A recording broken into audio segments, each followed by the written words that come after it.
not? I didn't get here today. These guys came up from Vegas. They're doing the show.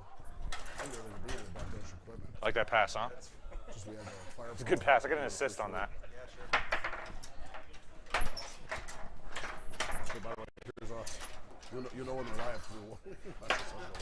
Oh. Oh. Booyah, baby. Booyah, baby. Oh. Booyah, baby. Look at that. Watch yourselves right there. Are we live? Guys, I think we're live on the Speakeasy. All right. We're live on the Speakeasy, guys. Here we are. Come on in. Watching the food. I started from my basement as a contractor and eventually grew it to 18 states and 173 million in sales. Booyah, baby.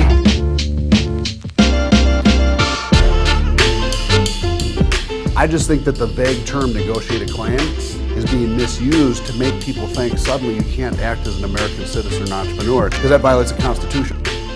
And I looked at it and said, look, if you change this plan, you're going to have to deal with the repercussions down the road.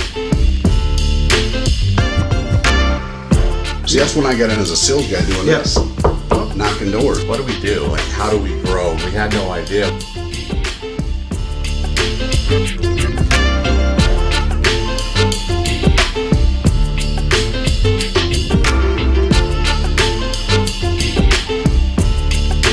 Booyah, baby! Vince. Hey guys, Anthony That was Medical good. That was SVG good. live on the Speakeasy. Episode 2 in the new set. Nice. We had Paul Reeder here last week. It's a nice set. I'm here with Vince Lefton, Yep. Bulldog Public Adjusters. We got Total Scope. We got Jason Roberts, We're here. ex-contractor, virtual PA. We got Total Scope. What's going on, guys? Here. to hear. Shot SVGU. Yeah. Speakeasy. Been working 2 days. So tell us a little bit of like people watching this right now. We're here. So we're in the incubator. Yeah. What's the incubator? We're here. We did a whiteboard strap meeting yesterday. Yeah. Came up with a new course inside SVGU of how to battle UPA. UPA stupid. Well, not.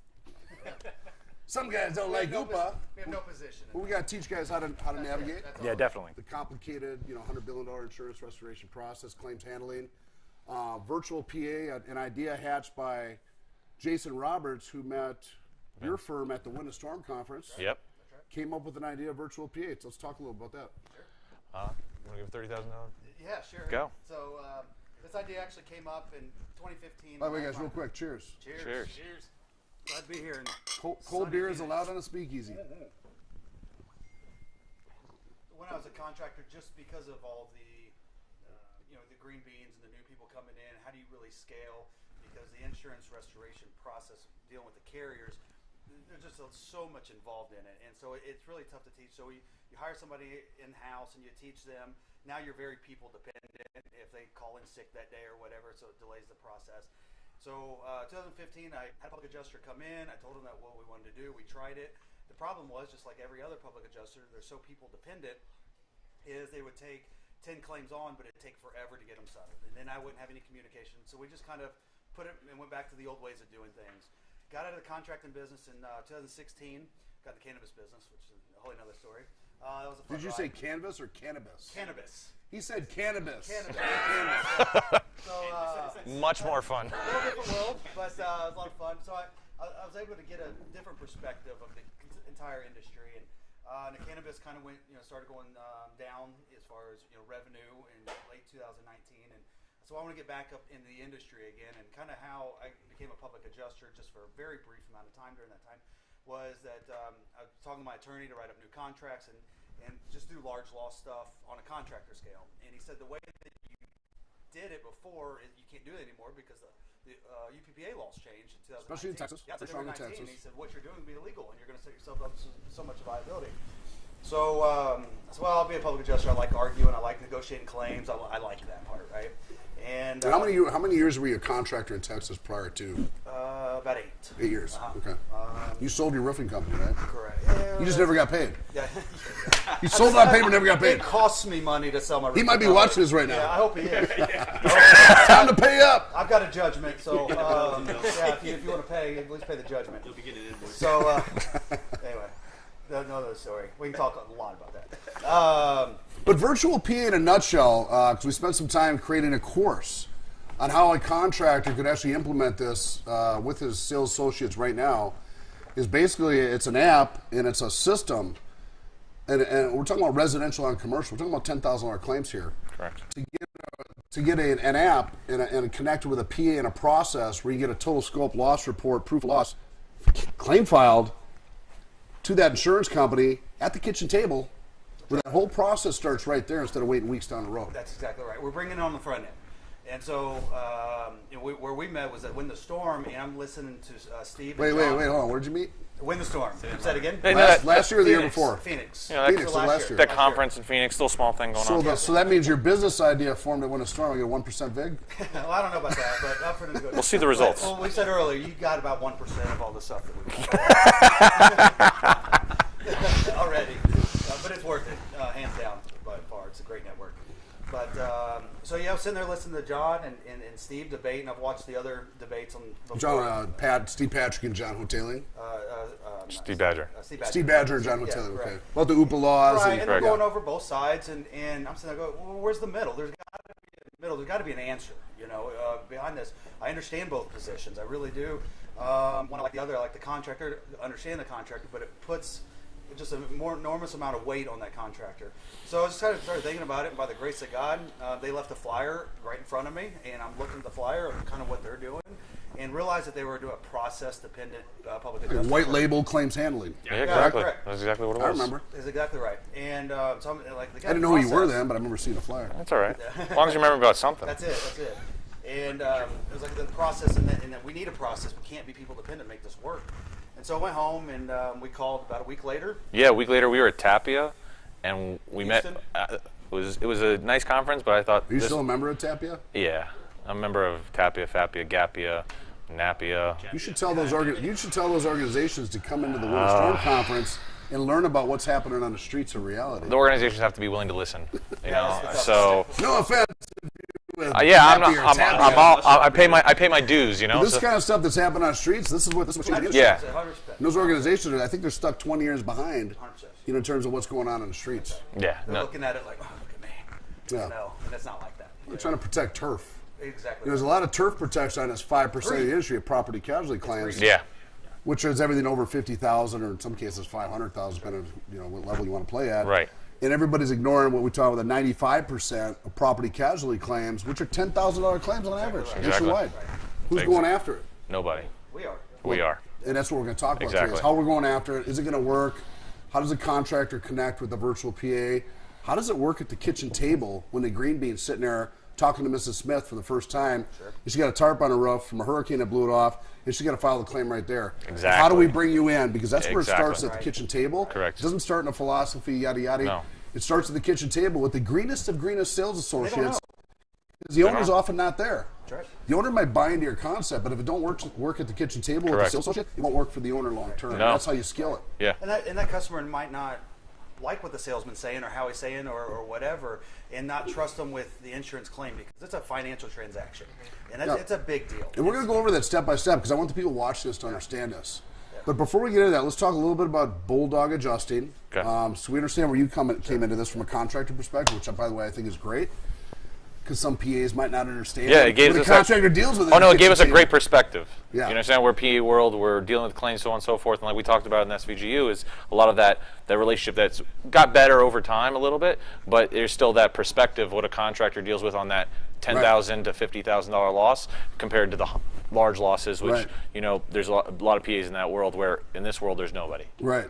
So that's So let's talk a little about bulldogs. You guys are based in Florida. based in Florida. What part? We're in South Florida, so Fort Lauderdale. South Florida. Okay, I used to have an office in Durrell. Yeah. During Hurricane That's Wilma. Yeah, Wilma's fun. And you guys been in business now, what, 12 years? 12 years, always based in Florida, licensed now in about 45 states, somewhere around there. It's always sort of fluctuating, 40 states. Yeah, 40 states. Okay, so licensed in 40 states. So the ability to reach out to 40 states, that's huge. Yeah, that's including Hawaii. Richard just told me that. Guys, I just got a signal. We got a break for a commercial. Commercial? We got commercials on a speaker. I just started. I think it might be one of yours. Okay, let's see it. See you guys in a few minutes. I think it's time to have a what have I gotten out of past years of Win the Storm? I would say that our company gets more bang for the buck and a better return on investment being a vendor at Win the Storm than any other event that we're involved in, by far.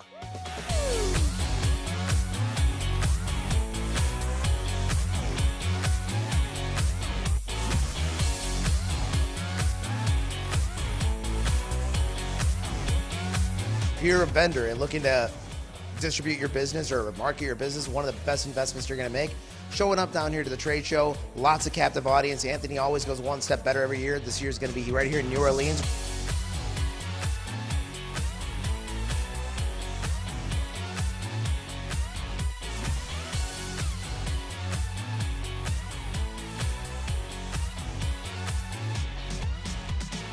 As from a vendor standpoint, the education that gets done and how, I don't want to say primed to buy that an attendee is, but the education they get coming to the show, like ready to interact with a vendor, that's always really exciting.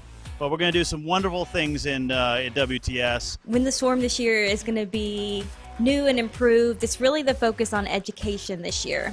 You will feel like you're part of an exclusive elite group. Being able to network with those people that know others in this industry has been extremely powerful for us. I just definitely saw a lot of industry leaders getting involved with it, and I'm one of those people that if it's working, I take it into my tool belt. We're going to bring property owners, we're going to bring real estate investment trusts, we're going to bring the people that really need to speak to the people that do claim stuff around the country. As a vendor, for me, some of the perks have been, one, it's a really kind of close-knit community. That's what sets this conference apart. Another friend of mine was a vendor for years. He had told me that I had to come, and the experience was just amazing. We didn't really know what to expect because it was our first year doing it, but I don't know if these guys have them for the next 100 years. We'll be there every single year.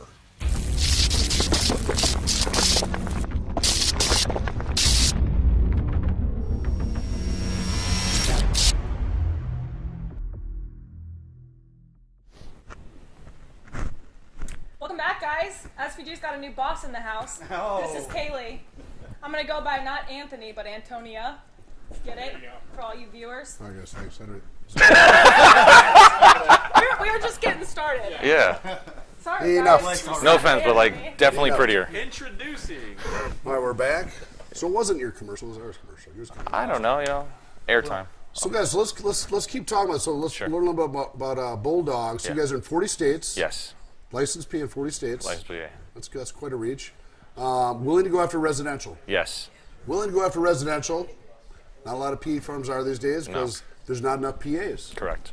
So, before you even talk about, we're going to break down the virtual PA and how it works. I think these guys need to learn step by step, and I learned a lot today going through this course. That's fun. But the fundamental macroeconomic issue of the industry is it's too easy to have a lobby group or a set of rules like UPA that says storm restoration contractor bad. Don't talk to the homeowner about filing a claim. Right. Don't interpret policy. Don't get up the phone and negotiate your price or your scope or safety issues or whatever, which I think half of that's a bunch of BS. I do agree that the contractor should not be interpreting policy. They weren't trained on it, especially not a green bean sitting at a kitchen table. Hell, I wouldn't want to interpret policy back in the 99. Right. But should they be able to pick up the phone and talk about their price? Absolutely. That's not negotiating a claim. That's negotiating your price as an entrepreneur. Sure. Should they be able to stand on a roof as a contractor who works with weather, workmanship, materials every day, right, which a PA doesn't, and talk to an adjuster, an engineer, whoever's on that roof, and say, look, I believe this was damaged by hail because of X, because I'm the expert of weather, workmanship, and warranty. That is the contractor space, and the PA space is the policy itself, interpretation, what's covered, what's not. I think we all get that, but some people out there, the powers that be, the third-party TPA firms, some organizations on your side, the Steve Badgers out there, no offense, Steve, if you're watching this, have used this word, negotiate the claim, to mean something that it's not. And it doesn't mean the entrepreneur doesn't have the right to negotiate his price, because that's an American right, based on the laws of supply and demand, not a computer algorithm, right? Or to say something's unsafe, or whatever. And I think we're all clear on that. Fair. But some people that don't play on the streets are not. Right. And that's what we got to be careful of. So I want to address that issue. And if you really look at the dilemma is If 95% of all claims are $10,000, I think it was 8,800 2 years ago, maybe it's 9,500, but 10,000. Right. The existing PAs and attorneys can only hit about 5% of the market, so naturally they're going to focus on the higher claims. Sure. You know what I mean? Absolutely. Yeah. That leaves a whole country of property owners and Mrs. Smiths out there that don't have coverage, protection, or somebody on their side. Do you guys agree with that? Agreed. And therein lies the problem. So it's easy, like I said, it's easy to point fingers at the storm restoration contractor, but he or she is compelled to operate in that segment. Let me give you an example why. Real deal. Lake Charles, we spent 45 days out there filming post-Hurricane Laura. Only plan on going there for 5 days and I'm staying. No electricity. Phones don't work, right? Contractors that were smart came in with satellite phones. That's what we're trained to do. In fact, we're trained to get a satellite phone before we go to hurricane zone. You might not have to talk to anybody. Yeah. Who do you think was filing a claim for Mrs. Smith at 11 o'clock at night right after they tarped half the roof when half's missing in the front yard? No offense, but it wasn't you. No, absolutely. I agree. And it wasn't the policyholder attorney. Yeah. And it wasn't this whoever who's got this special license. It's the first responder and the contractor, as it should be. 100%. He handed her the phone. In some states, that would be considered a gross misdemeanor. Yep. There's something flawed about that. You know? And I think the fact that you guys understand that is good. And I think the contractors watch this know that they don't need to be interpreting policy. And in some cases, they want to pass that buck off. But what I like besides that you guys bring to the table with the virtual PA, it's not just about interpreting policy. No. It's bringing a loss report, a nice package within 72 hours. It's bringing the aerial measurements. Exactly. It's bringing the estimate with IBC codes and RFG versus DMO and all that stuff that 80% of the market doesn't know how to write an estimate anyways. And it's getting into the carrier's hands, the adjuster's hands, the property owner's hands, in the Green Bean Sales Associates' hands before the adjustment happens. Exactly. This speeds up the entire recovery process. It also puts a stake in the market, and the fact that you're doing it on $10,000 claims or residential claims is phenomenal. Because the fact that you're usurping what's going on right now. So let's talk about that. What's going on right now? And I know because I was a sales guy, and I got a couple thousand clients out there. And we train our salespeople. I know what's going on. A storm hits, a catastrophic event hits. And you put ads in the paper, you want to hire 10, 15 salespeople just to deal with the leads corner in your office. Right. Not to mention, if you're training those people to do this, every lead they run, they're going to generate 3 or 4 more. A hail can't hit one house, it hits the whole neighborhood. A hurricane usually wipes out the whole street. The whole city. So you're dealing with the contractor has to scale up very quickly with salespeople. Now the truth is, you might have a couple experienced guys on your team, like I did. Right. Hopefully you got guys you can shift from other offices that are experienced, and everybody has that. The truth is, even the best companies have to scale up. Who they're hiring to scale up is not experienced project managers and sales associates in the insurance restoration industry. It was a guy that might have been delivering Domino's Pizza last week. Don't lie, you know that happened. A guy that dropped out of college, maybe they're in the realtor industry, mortgage industry, whatever. Maybe they had some sales skills. Maybe they could tuck their shirt in and they had all their teeth and they spoke English. Winner. You're like, hey, come on, man, let's go make some money. Jump in my truck, knock some doors. Most times if they just say yes, I'll accept the job, you're like, okay, you can come in. Start today. It's usually reverse. Because demand exceeds supply. Right. You have to. Exactly. How else do you handle? And if your contractors, if your heart's in the right place, and most of these guys are, I don't believe in this bad storm restoration contract. There's a couple knuckleheads out there. There's a lot more in the process that's skewed. Most of these guys are hiring people to service the market and try to rebuild it, like what we saw in Hurricane Laura, Lake Charles. It's the way the insurance companies. We help some of these guys recruit. I know they're green beans, and last week they were doing maybe delivering pizzas, whatever they were doing, and now a week later they're on a roof. Could be a church, a residential property, could be a flat roof. They don't know because they're just running leads. Yeah, exactly. And all of a sudden they're dealing with this crazy world that we deal with, which is called the $100 billion plus roofing and storm restoration industry, and all the rules and regulations that come with it. Well, then they see these huge numbers too. A $10,000 roof, that's a big number to a brand new guy, and so there's an intimidation factor also because they were delivering pizzas. They're dealing with $5, $10 here and there. Part of it, but the process is they knock the door. Hey, Mrs. Smith, I'm going to do a roof inspection, yada, yada. I find damage. Yeah. I come down. I'm going to try to get a contingency agreement signed. I was a master at it back in '99. I got a lot of those deals signed. I didn't even know what drip edge was back then because I had no training. Right. Now, once that claim's filed, it usually is filed at the kitchen table. 80% of these guys are doing the same thing. 70% of these companies have green sales associates doing that process I just told you about. Sure. Very few have 100% highly trained sales teams. It's just not possible, especially after a storm. It's not realistic. Because they end up opening their own business. Claims filed, adjuster comes out. You'll wish 5 to 7 business days later. Sometimes it's 2 weeks. And Hurricane Laura was 30 days. Let's just say 2 weeks. Let's say a Fair. week. Let's say a week, whatever. The adjuster comes out. 80% of the time, the sales associate is showing up to that adjustment with no exactament written, no estimate written, no supporting documentation, no aerials. Hoping to get a buy from the adjuster before they put their foot forward and start spending money on the job, ordering aerials, and actually writing an estimate, which means why sweat? In fact, why I did that too. Why sweat before I know for sure? Okay, let's talk about that point for a minute. So that's the 1 week. Now, what that does on the buy ratio, the field adjuster doesn't take you seriously. You're showing up, maybe your shirt's untucked, you're late, maybe you don't have a ladder, whatever. Maybe you just show up with a clipboard, but you don't have your stuff together. There's a difference between somebody that shows up to that field adjustment, that first adjustment, because I used to do it on my own. When I sold my own jobs, I showed up with my shit together. Prepared. Because I wanted that field adjuster to know I was serious, and I knew I'd had to educate him because he was a Cincinnati adjuster showing up in Florida on a tile roof who had no clue what 25% repair was, wind lift, Florida matching law. So I gave it to him. I said, hey, man, where are you from? Yada, yada, being his friend. Just so you know, a lot of rules in Florida are a little different. Here's the stuff. Here's my estimate. Here's the aerials.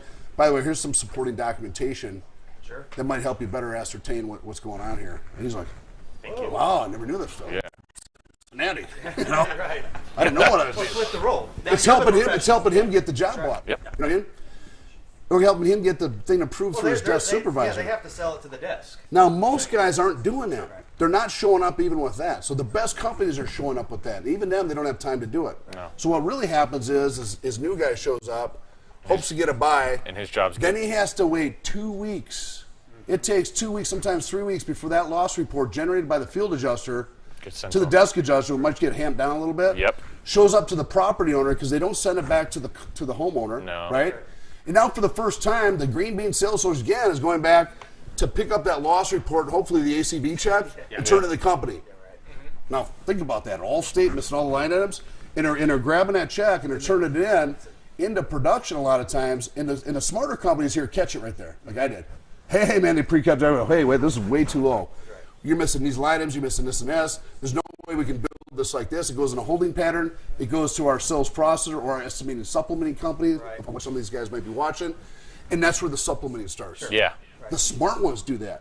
The ones that aren't so smart, they actually build the job. And they have no idea what their profit margin is. And later on, 90 days. At the end, at final cap, they're like, hey man, 12% profit. Sorry, this just wasn't enough. And here's your $40 commission. Good job, Sam. Yeah. And Sam leaves the industry forever. He's like, there's no money in this. Because he wasn't trained. And because the process is flawed. That's right. What I like, guys, so that I'm just telling you, and the guys watch this can say it's not happening. That's happening about 70-80% of the time out there in the industry every day. It's not anybody's fault. It's a training issue. It's an UPA issue. It's a whole lot of issues going on. Recruiting and issue. it's also speed to market. When you go to a storm, nothing works like you want it to. Oh, that's for sure. Hey, nothing works like going to war. No. Now, what I like about your guys' process we learned today is you start at the kitchen table. Yeah. Correct? Exactly. And hopefully getting a Rolodex of some of these guys watching ahead of time, yada, yada, yada. But the salesman still does his thing. He knocks the door. He does the inspection. But at the inspection, something changes. I'm going to talk about that in a minute. He comes down. He signs his initial deal because he wants his deal first, which he should. Protect your own turf first and your money. And then he introduces this thing called total scope and virtual PA as a secondary measure. Okay? Right. And what you're doing then is you have a spec report. That's where I want you to pick this up right now. Let's talk a little about what happens right there, actually on the roof at the inspection. So yeah, once the Green Bean, the sales guy out there on site, is ready to inspect the roof, that's when they can open up our app, the Total Scope app. And it is a step-by-step walkthrough on how to properly scope a roof, how to get all the detailed pictures, how to take up down all that information. But can I truly be a Green Bean and click? Yes. So I don't have to know anything. No. Just click, click, click, click, click. We've built it into here's our the app. bands, here's the TV satellite, Exactly. detached. We have info buttons in our app, so if we ask for something you don't know what it is, you just hit the info button, and it's going to show you a picture and give you a description of exactly what we want. So your app interface starts at the inspection itself. Correct. Which I like, because you're getting the data you need to build that estimate and get that aerial. We've built this for Green Beans. Yes. And it also, not only is it just fantastic to have all that information from the get-go prior to the adjuster appointment, but then it reduces callbacks to the site when your production manager says, hey, you never wrote down how many vents there are. Yeah. We go back out and count. A lot of owners would appreciate that. Yeah. So that starts at the inspection, which is also now training a green bean how to properly inspect a job. Now you go down to the kitchen table. That's the tricky part. What happens at that kitchen table, man? The kitchen table is everything. We're trying to get that deal. I'm a sales guy. I'm trying to get my deal signed. Okay, I'm green. I started out the first 20 kitchen tables I went to. I had no training on back in the day. Just wait, you learn things. You know how to slide the pen. So now I want to get my deal signed and explain this process. But I'm incorporating this into my sales page. Hey, ma'am, I'm using this total scope report. We properly inspect your roof. By the way, we're in one of our partners, our industry Rolodex, is Virtual PA, the licensed public adjuster. They're actually going to submit your claim for you. You know, assuming they want to file, they'll submit your claim for you. They'll also send in a report that looks like this in the next 72 hours. That's your complete exactment estimate. My pictures today that I took, by the way, I did a lot of work here today. Aerials. And all this stuff within 72 hours to get to that carrier's office, that desk adjuster, that field adjuster, also CC'd back to the property and the sales associate 72 hours before the adjuster even gets there. Yeah. What does that do? Flips the script. Flips the script. Exactly. It's proactive. It's putting that proof of loss out proactive before the adjuster even gets there. It's setting the, they call it setting the, what do they call it? Setting the bar? Setting the bar, the reserves. Yeah. If this is $1 million claim, that's the huge thing. Someone's going to go, oh shit, we got to set the reserves. There's something wrong here. Reserves with insurance coming in huge. Okay. Because I know a lot of guys, or I've had this happen where the claim is $200,000, but they send it to a guy that's maybe capped at $75,000. Right. Then you go through the whole adjustment and all this, and then 2 weeks later they're like, hey, let's send somebody else out. That's capped a little different. So they get the right adjuster. That and if they cap the reserves wrong now, it takes a lot of really, really hard work to get a desk adjuster to say, oh man, I got to change my reserves. You're fighting an uphill battle. Exactly, it's a uphill battle. You're also you're increasing the buy ratio. Yes. Because the psychology of the field adjuster is half of them want to buy it, but they don't have this. Just make them. And they got to work to buy it. Exactly. And their supervisor, their desk adjuster, is trying to make them not. There's things going on systematically. Defer, diffuse, defeat. Some of those field adjusters want to buy it, but they don't have the supporting documentation. They don't have this, or they might have missed the line items. I noticed you got RFG versus DMO in here. Is that on every claim? Every single one. Damn. Most half the guys watch don't even know what that is. You got the IBC built into the line items. And most adjusters aren't going to look at the code. I wish I would have had estimate like this back in the day. I mean, mine were good. They weren't that good. Nuts. So the point is, we're usurping a process. We're presenting a proof of loss with detailed supporting documentation before the adjuster shows up. Yeah, correct. This is different. This is why I like it. And it's residential, which is why I like it. It's speed to market. Whatever, but it's going to increase the price. It's going to make the sales guy look better at the kitchen table. It's going to make him look better when he shows up and meets the adjuster. Because that's a finance and insurance issue.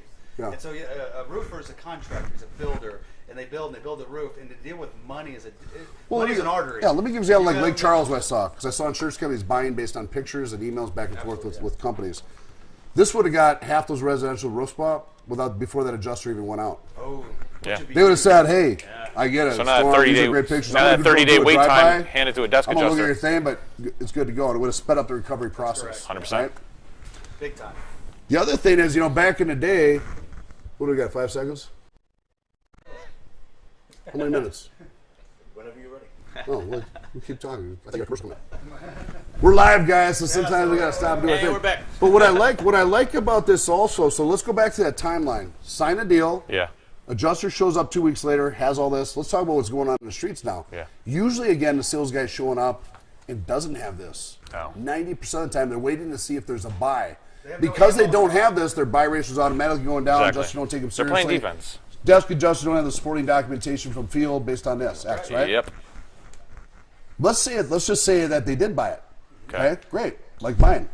30 Now days. it's 2 weeks later before the loss report issued by the field adjuster, not me. That's what I used to. I was good, but that's how it used to happen. They'd issue that loss report to the homeowner and wouldn't send it to me. That happens now. These days, that's back in the day, we used to get the report. Right. Now they don't do it. It goes to the homeowner. Now you're sitting 2 weeks waiting for this homeowner to call you, right? Hey, I got my thing in the mail. Come by. Going back to formally contract the job, pick out colors, collect the check.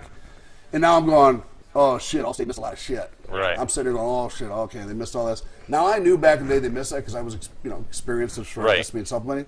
They're at 18,000. They should have been at 36. Right. But you know what we did? We dropped 18,000 in the price of the contract to get it going. And we knew we were going to supplement to get it going into production because why wait? Right. And we wanted to collect the check, consummate the build contract, and get production moving. Exactly. But we also let the homeowner look. There's gonna be a supplement here. Yeah. We'll handle it. There's a built-in change order in the contract. The better companies are doing that right now. Sure. Okay, they're doing it. The better ones, maybe 20%. So now you start your estimated supplementing process, and hopefully you're doing it before you get your number approved before you build. Is what you should be doing. Yeah. Some do, some don't. Some wait till the end. Right. That's what we used to do, and it worked.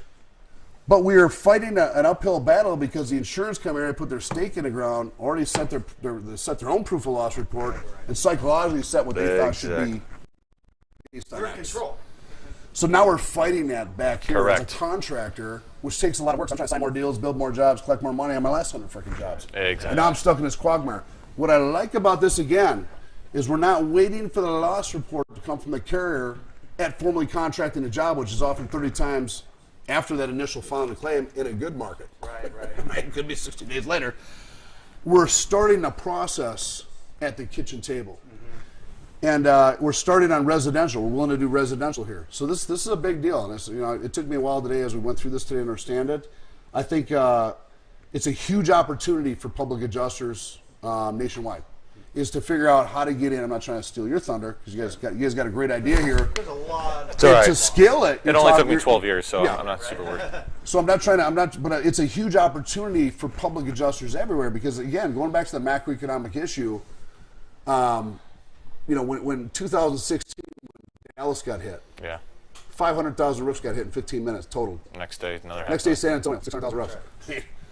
Billions of dollars. I mean, there's 864 public adjusters licensed in the state of Texas. Okay, maybe there's 900. Maybe I'm off 4.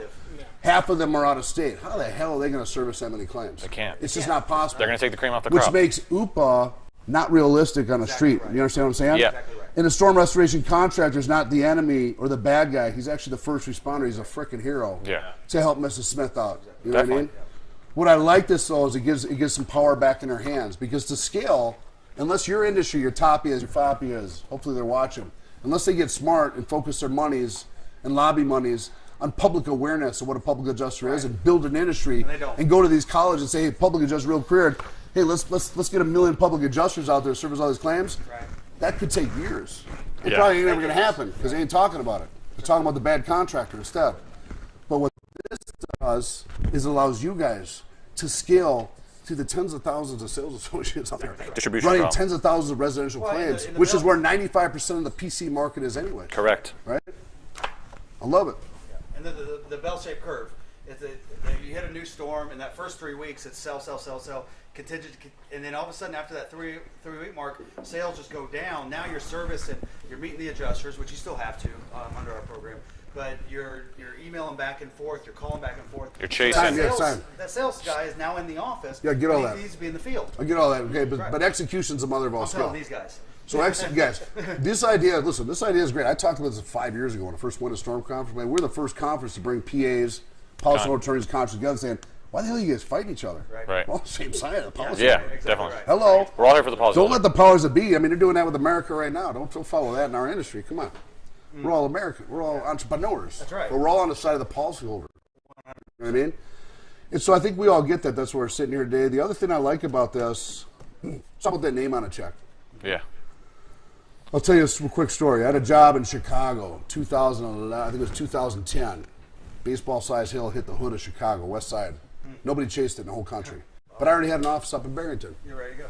And everyone's like, no, the hood, we're not going down to the west side. People get shot down there. I'm like, what's in the hood? Commercial properties, apartment complexes, bakeries, and industrial big roofs. facilities. Yeah, I might not go house to house residential. When you're down there. Lots of schools. So we went in with a little Navy SEAL team. Navy SEAL team We six didn't go showed up. residential, but there's commercial. There's jewels in the hood. Yeah. Jewels in the hood. I love the hood. We found I walked into a bakery. I was training some new sales guy. A bakery. Old Greek guy. Huge bakery, his own bakery operation. I can't remember the name.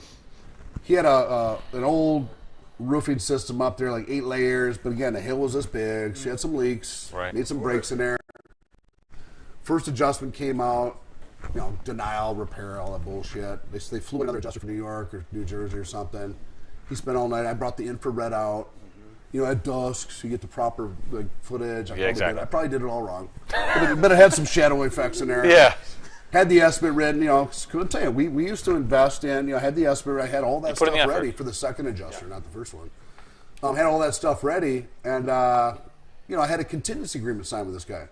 There's about 80-90% there psychologically, but they don't hold up in a court of law typically. Not for the actual build contract. You might get a cancellation fee if you're lucky. Yeah. This is like a $2 million deal. So as this guy came out, he bought it. And so my next concern now wasn't did he bought it. My next concern is, am I going to get this dude really going to do this $2 million roof with me in the hood? Exactly. A bakery? Well, they actually, they're making stuff in there, so they do have to fix the property, but he could have repaired it, right?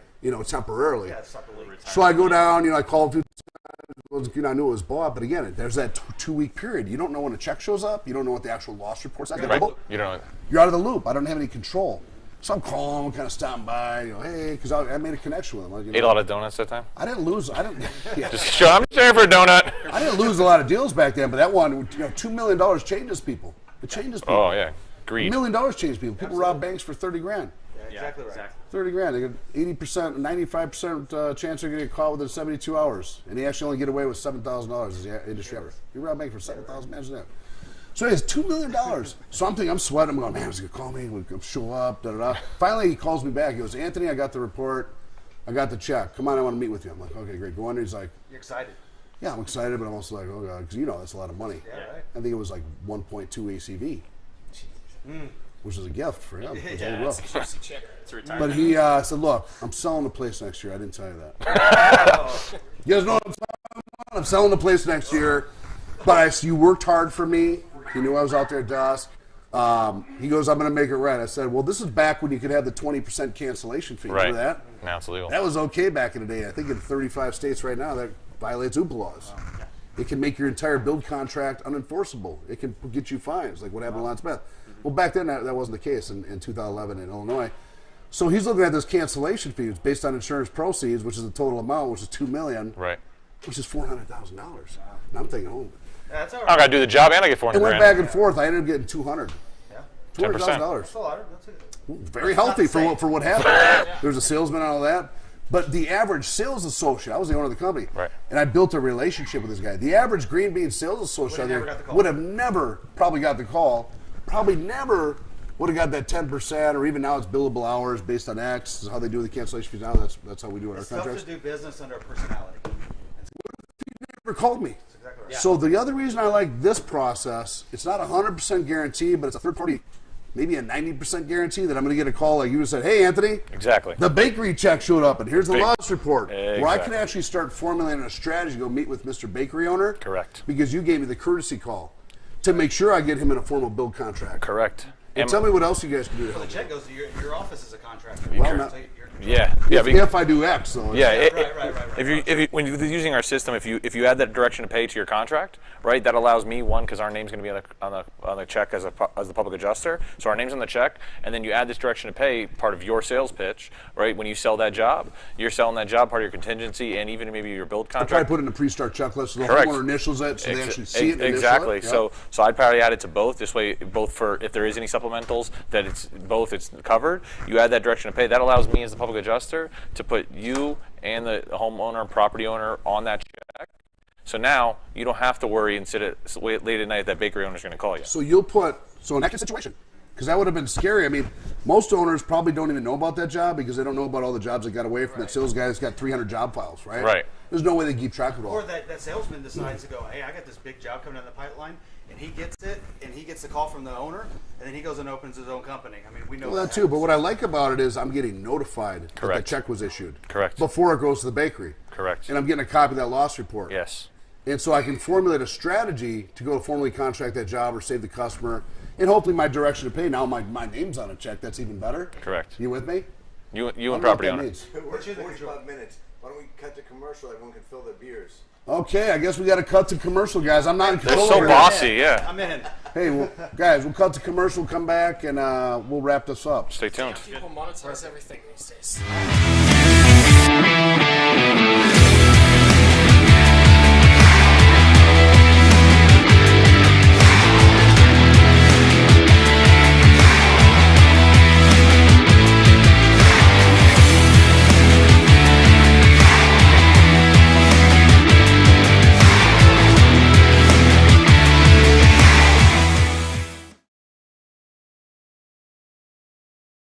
Your commercial? Yeah, thanks. Because we'd have to stop talking for that. Yeah, right. So picking up where we left off, the other now let's talk about some of the negatives, because you know everything sounds good when you talk about it here in a speakeasy, especially over a couple beers. Let's talk about some of the cons. So some of the contracts out there don't like you working with PAs because of, let me just tell you what they are. Sat on my job files for a year and didn't call me. Right. Okay? When they did call me, the check had already been dispersed to the property owner. I never got the job, property got the money, picked somebody else. They didn't help me hold my contract together or through whatever method, whether it's psychological or real, through the process. They didn't protect my interests. Well, I'm the one that brought them the deal. The big one is not calling me, not keeping a loop, not letting me know what's going on, and sitting on it. I'm not going to drop names here, but I think some PAs, that they got too busy, because what you're about to do here is big. You're going after the residential market through technology, virtual apps, and a process that I see today might actually work.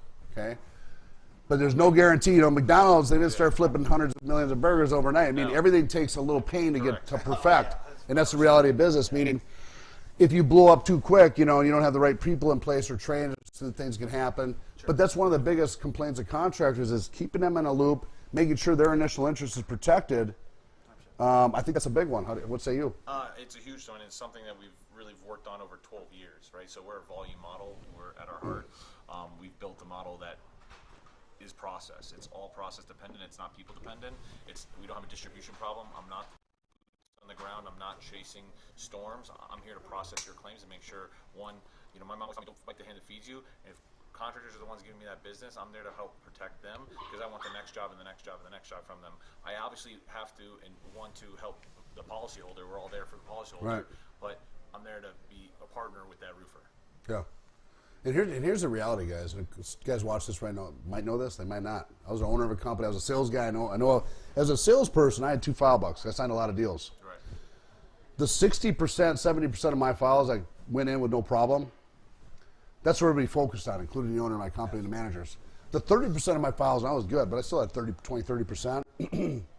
The marginal flat roof down the street that I got referred to by this homeowner that was a tar and gravel roof. Right. The church roof that had an 8,000-year-old slate roof. Tile roof that had a couple freckles of hail on it, some density copper gutters. And they sent out engineers on the second one, the third one. It was just, those things fell away in the wind. The owner of my company never knew about, as an early sales, they never knew about those. Why would I bring them up? I lost them. I got deferred, diffused, defeat. I got dragged out. There's owners watching this right now, and the sales guys know what I'm talking about. There's jobs in those file buckets that are marginal, that are tough to get approved just because they're big, because they're coming out with engineers, they're coming out with all this. They're bringing the guns. Instead of letting those fall away to the wayside, like thousands of these folks do, and I used to do it too, grab the, you know, at minimum, even if you, as a test market, grab some of the ones you might not be equipped to. You might not have the money or the time to deal with infrared, engineers, right? Doing stuff like this. And you have a company here, guys, my virtual PA, that's willing to do this on residential. And I think that's huge. I think it's a lot to bite off. I think you guys should test market in a couple states with a group of people on a large scale and then scale it up. We've been running this program for a little over 90 days. No, and we've been part of that. I think it's a great idea, and I think it's gonna speed up the recovery process. The problem with the guys watching this right now, some of them, is they're gonna go, okay, the 10%. Okay, here's the way I look at the 10% fee, the public adjuster fee. Okay, We talked about it in SVG. most of these guys, including me back in the day, 60-70% of the industry is paying these guys 40-50% gross profit of the job. Even when the guy was delivering Domino's Pizza last week, believe it or not, I can't believe it. And the guys don't know how to produce this. They know how to knock a door, inspect a roof, sign a deal. They don't know how to produce a line item estimate with IBC code, RFG versus DMO, pictures. They just don't know how. And if they do, like I did, we don't have time to do it on every claim. We certainly don't have time to do it on 100 guys working underneath us, okay? So that's just a reality. There's guys working 7 to 10% off the top. We're a top sales guys getting 10% of the top of the claim instead of paying on the bottom. By the way, 40-50% of GP on the bottom is about 15 to 18% off the top. Sure. So when I'm thinking about this service, I'm trying to blend this into my sales team. Not, the PA function, when you're willing to do residential and provide this in 72 hours, is a very, very high-speed sales producer in terms of project management with a license to actually do it. You understand? And it's not a tell-all, hey, this is not an end-all solution for your entire team or company. Why not have one in my Rolodex? That's right. For that job that my green bean can't get to and doesn't even understand. Why not? Right. Why not have one in my Rolodex for the 30% of my files, even though I think my guys think they know everything? They ain't doing this. They ain't doing it by the time the adjuster shows up. Why not do it across those 30% of those job files and those buckets that are never coming to the company anyways? Sure. Why not? Right. What do you got to lose? You know what I mean? And then if that works, why not come up with a process and a business model where I do this in every deal, because it allows my guys to sell more, and it allows the company to do what they do best. So I get it. Yep, 100%. And I'm not doing this just pitching PA guys. I think it's certain companies have even if it's 5 out of 10 sales guys, they absolutely have a need for this, because those 5 guys could turn to a lot more profitably, have higher buy ratios if they had something like this. Is that worth 10% off the top? All day long. Because not only is it speeding up my recovery process, making my green bean have a higher buy ratio, yada, yada, yada, 10%, let's use a residential claim.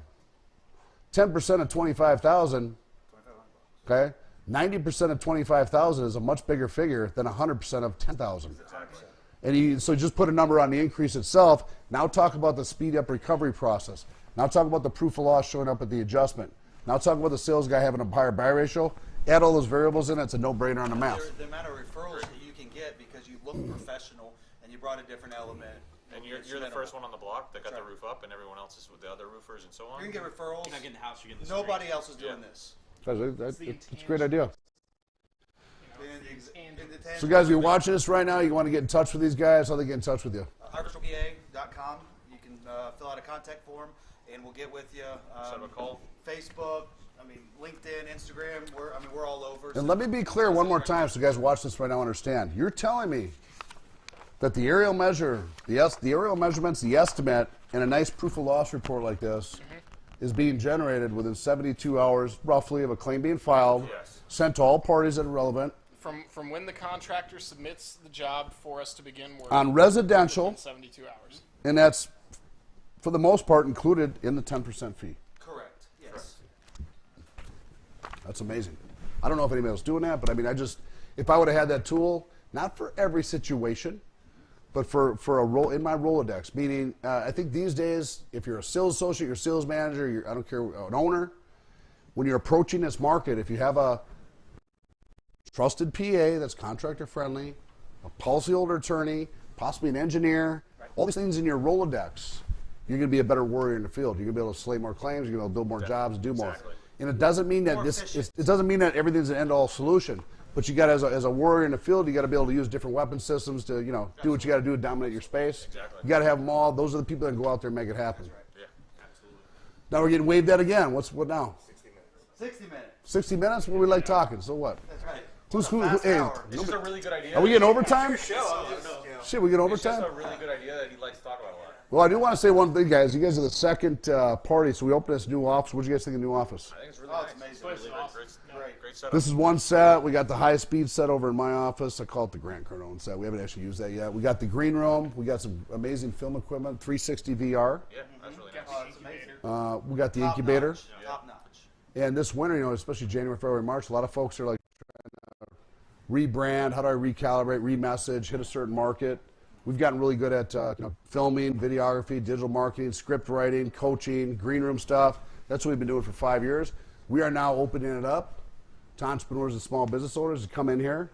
You got a great idea, a message. Maybe you just want some better penetration in a certain market. Maybe you want to refilm something. Maybe your videos are, maybe your copies are. Vibe and the energy. Get away and work on your business, not in your business. Come down. We call it the incubator. The speakeasy is part of the deal. We get you on here, and we can hit 79,000 just off our internal database in terms of video deployment, email blasts, Facebook ads, whatever. Sure. Click of a button, but it starts with video and make sure your message is right and what's going on. Exactly. So we're kind of excited about that here at the new SVG office. We're looking forward to the Winter Storm Conference, the Trade Show Expo. What booth number? You just picked it out. Yeah, but that was You got 10 by 20. Hey, no, at least 60 minutes. I have a goldfish. And we sold Yeah, we're in there too. You're going to be right next to them. Yep. Looking forward to that, guys. It's March 31st, April 1st, and 2nd. Unfortunately, we had to push that out because of COVID. Yeah. We could have still had it in February. We didn't want people to have to wear masks all day. Yeah. So we talked to Lieutenant Governor. We kind of talked about our concerns. We think by that time people won't have to wear the masks. You know what I mean? Hopefully, not indoors anyways. Not in our private event. Right. And that's my goal, is because I want to have people have to sit there, because the guys are going to do it. The guys aren't going to listen. They're going to take them off. You get the mass police coming around and dealing with that. But we're excited about it because there hasn't been any big conferences. I think people, even across America, I think people need to get together again. Yeah. I think it's time to bring our industry together again. We got a lot of you guys got great new ideas during COVID. I've talked to other entrepreneurs too that are coming here in the next couple of weeks, and just great ideas because you come up with new things when you're locked down. You can't do these. Your mind starts working. 2 weeks is all I can last at home. 2 weeks. And you guys are doing a breakout session? We're doing a breakout session. So you're doing a separate breakout session? We're doing a breakout session. We need your votes. We're up for the innovative award. Most innovative? So we're Most excited innovative? about that. That's good. So, Most your innovative? votes, it'd be fantastic. Every employee needs to go vote. Not just the owners, every employee. Everybody, all across the board. Grandma, because it's really grandpa, everyone needs to vote. There's other three, and they're great guys, and I know them. We got a speech written already. And then these guys also, as part of their package, it's a la carte. Everyone chooses their own package, what they want to do in the incubator.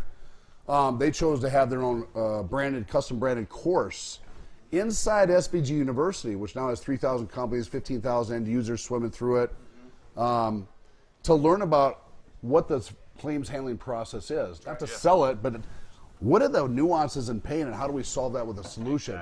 So their course is going through editing. It'll probably be ready here in 2 weeks, guys. Look forward to that. It'll be the virtual PA course inside SVG University. And the last thing we got to do tonight in the incubator is to go out to eat. So we're going to Toca Madera. We got to take you guys out to eat. Probably spend the money you spent here right back on dinner tonight. Actually, you've never seen me. So I mean, we might need to work.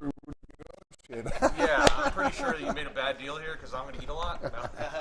No, it's a great place right now. So see you guys soon. See you guys soon. Winter storm.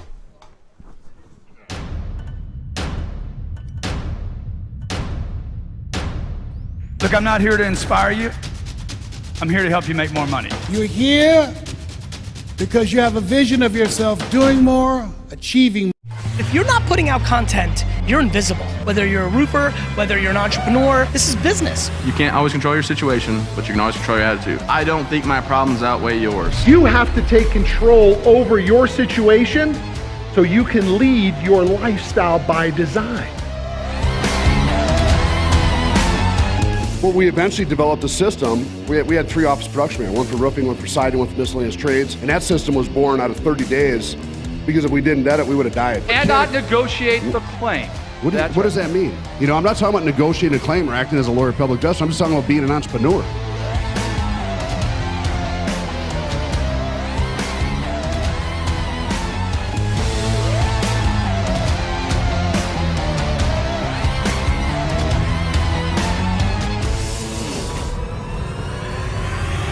It will change the course of your career.